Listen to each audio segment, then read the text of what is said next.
বছরের প্রথম দিনেই সন্দেশখালীতে আগুনে পুড়ল 4টি দোকান। পুরনো বছর পেরিয়ে নতুন বছর গড়ালেও খবরের শিরোনামে সেই সন্দেশখালী। এবার নতুন বছরের প্রথম দিনেই সাত সকালে পরপর চারটি দোকান পুড়ে ভস্মীভূত। স্থানীয় সূত্রে জানা যায়, উত্তর চব্বিশ পরগনা জেলার বসিরহাট মহকুমার সন্দেশখালীর খুলনা গ্রাম পঞ্চায়েতের ভান্ডারখালী রশিথুলিয়া চৌমাথাতে দিন সাত সকালে পরপর 4টি দোকানে আগুন লাগে। আগুনে পুড়ে ভস্মীভূত হয়ে যায় দোকানের একাধিক মালপত্র। স্থানীয় সূত্রে জানা যায়, এদিন সকালেই দোকানে আগুন লাগে। পরপর 4টি দোকানের ভিতর থেকে আগুনের কুণ্ডলি বেরিয়ে আসে। তারপরে আগুন নেভানোর জন্য হাত লাগায় এলাকাবাসী।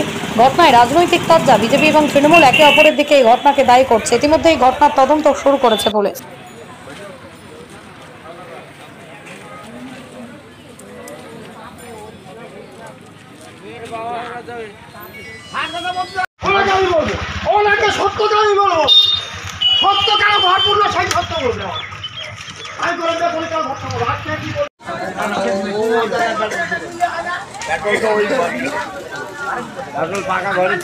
হাটগাছা বাজারে যে চৌমাথার যে দোকানে আগুন লেগেছে, রণজিৎ মণ্ডল এবং বাপ্পাদিত্য মণ্ডল আমাদের দলীয় কর্মী, তারা তৃণমূল কংগ্রেসের সক্রিয় কর্মী। চক্রান্তভাবে আগুন লাগানো হয়েছে এবং কারা আগুন লাগিয়েছে যথোপযুক্ত তদন্ত আমরা চাই। এরা খুবই গরিব মানুষ, তাদের সম্বলটুকুই দোকান, সেই দোকানটুকু আগুন দিয়ে ভস্মীভূত করে দেওয়া হয়েছে। এর পিছনে রাজনৈতিক চক্রান্ত আছে এবং আমরা প্রশাসনের কাছে দাবি জানাচ্ছি যে সঠিক তদন্ত করে যারা দোষী তাদেরকে উপযুক্ত শাস্তির ব্যবস্থা করার জন্য। কারণ গরিব। আমার নাম সত্যজ্যোতি সান্যাল, অঞ্চল সভাপতি, খুলনা অঞ্চল তৃণমূল কংগ্রেস। 2021 সাল থেকে বন্ধ ছিল। কেন বন্ধ ছিল? টিএমসিরা ঘর বন্ধ রেখেছে। আপনি কোন রাজনীতি করেন? আমি বিজেপি করি। তার অপরাধে কি ধরিয়ে দিল? তার অপরাধে ধরিয়ে দিল। আচ্ছা, কারা ধরিয়ে দিল জানতে পারলেন না?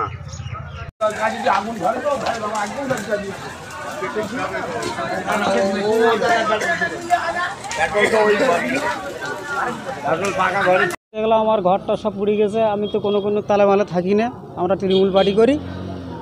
আর কিভাবে কি হয়েছে প্রশাসন আছে, তারা খতিয়ে দেখবে কিভাবে কি করা।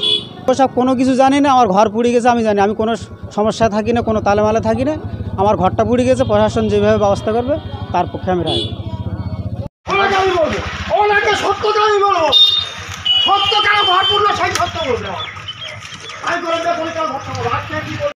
দোকানও খুলতে দেয়নি, তো বন্ধ করে দিয়েছিল।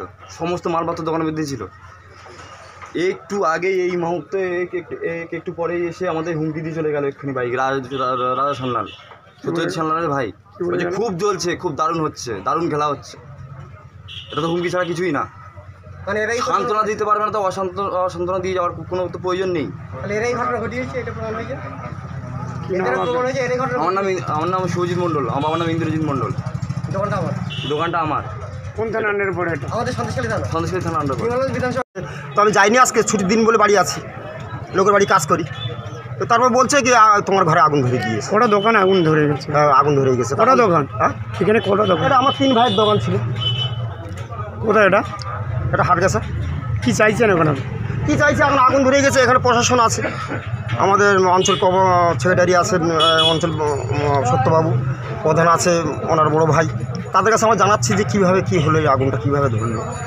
প্রশাসনের দায়িত্ব হয়েছে ইতিমধ্যে? অবশ্যই দ্বারস্থ তো অবশ্যই হতে হবে আমাকে। কী নাম আপনার? আমার রণজিৎ মণ্ডল। দেখুন, সন্দেশখালী হাটগাছিয়াতে আমাদের প্রার্থী গিয়েছিল যে বাড়িতে, তারই একটা ভাইপোর দোকানে, চায়ের দোকানে আগুন লাগিয়ে তৃণমূল দুষ্কৃতীরা একটা আতঙ্কের পরিবেশ তৈরি করার চেষ্টা করছে। কেননা সেখানে তাদের পায়ের তলার মাটি সরে গেছে তৃণমূলদের। এবার বিজেপি ভালো রেজাল্ট করবে, সেই আতঙ্কে, সেই ভয়েতে ওরা বিজেপি কর্মীদের দাবি রাখার জন্যে এইসব আগুন লাগিয়ে একটা বাতাবরণ সৃষ্টি করছে আতঙ্কের। লাইনটা কাটা ছিল। লাইনটা ওটা দোকান পড়েছে। আর কার কার দোকান?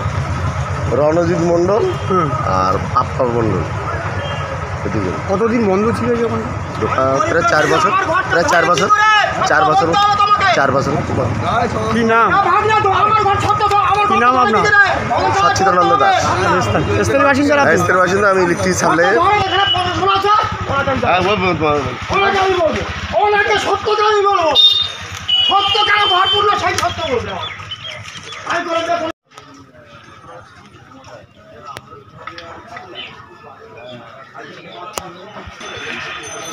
রণজিৎ মণ্ডল, আর কীভাবে আগুন লেগেছে সেটা আমরা এখনও জানি না। এটা যা কীভাবে লেগেছে কী করে না জেনে কারোর বিরুদ্ধে বলা যাবে না, বা কী করে লেগেছে সেটা বলতে পারছি না। চাইছি যে ক্ষতি তো আমাদের হয়েছে, এই ক্ষতি কী আর কি চাইবো, দেখতে হবে কারা করেছে, তদন্ত করতে হবে, অবশ্যই করতে হবে তদন্ত, কে করেছে। নাম আপনার? পল্লবী মণ্ডল।